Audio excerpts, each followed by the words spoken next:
Lawmakers, former military themselves, are instructing members of the military, these are Democrat, by the way, lawmakers, saying, refuse the orders, refuse what they're considering to be illegal orders, that they have the right to do this. And of course, there's a whole debate, specifically in the departments they work in, on what an even illegal order looks like. Of course, President Trump maybe responded with a bit harsh, saying what technically the punishment could be. But here we are once again with another controversial moment, as again, there was a 90-second video that was posted earlier this week on Senator Slotkin's X account, and in it, 6 lawmakers. That's right. There was Mark Kelly from Arizona. There was Jason Crow, Chris DeLuzio, Maggie Goodlander, and Chrissy Holon, who said directly to service members whom Slotkin acknowledged are under enormous stress and pressure right now to defy these orders. Well, this is an ad that they put out on X as well as Boston Social Buys. Piece. Right. What orders are they specific? They didn't specify, right? That is part of the problem here. Is it the orders on the fentanyl trafficking boats? Because, I mean, fentanyl's killing millions of Americans. They really want to just have more fentanyl in America? Or is it something to do with the National Guard?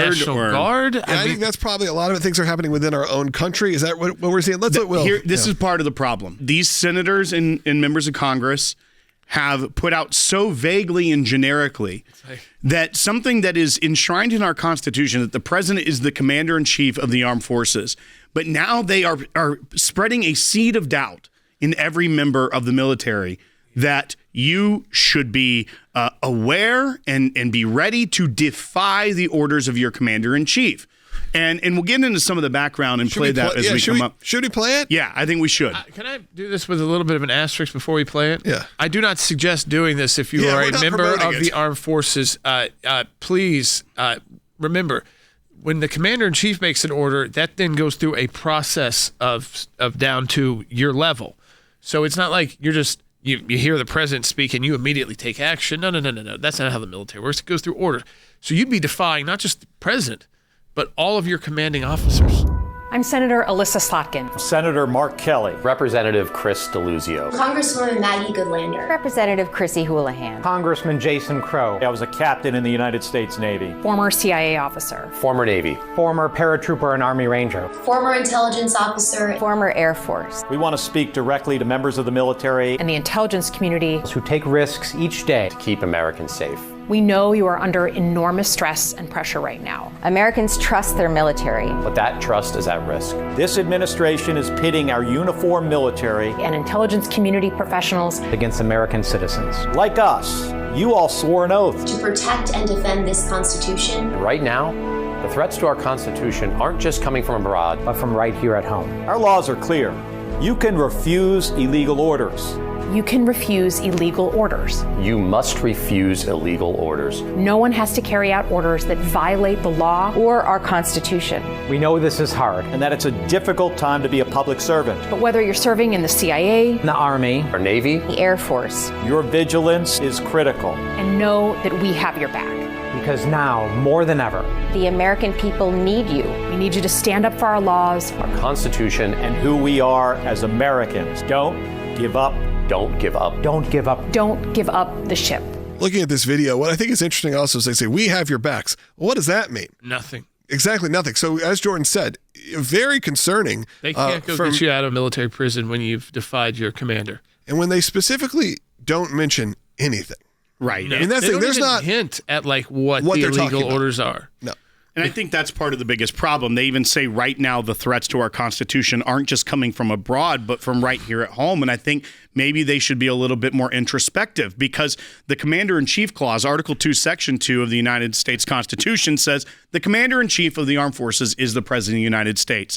When Congress, which has the power to declare war, is saying that now they are the judge and jury of what they would consider legal or illegal orders, is a big problem, sowing seeds of doubt in these service members, which could create a constitutional crisis. And don't forget that under Congress's own rules, a president can act for 30 and then an additional 30 days, so up to 60 days with military force without Congress intervening. He doesn't have to brief Congress or get the support of Congress. So you've got 60 days as president to act as commander-in-chief without any check, because you have to be ready as president of the United States to deal with threats to the country that are immediate. You don't have time to go to Congress and have a debate over it. That's why you have the 60-day, 30-day plus 30-day provision. So Congress has even delegated more authority to the commander-in-chief to carry out military action. They start off at the beginning saying that they are addressing not just the military,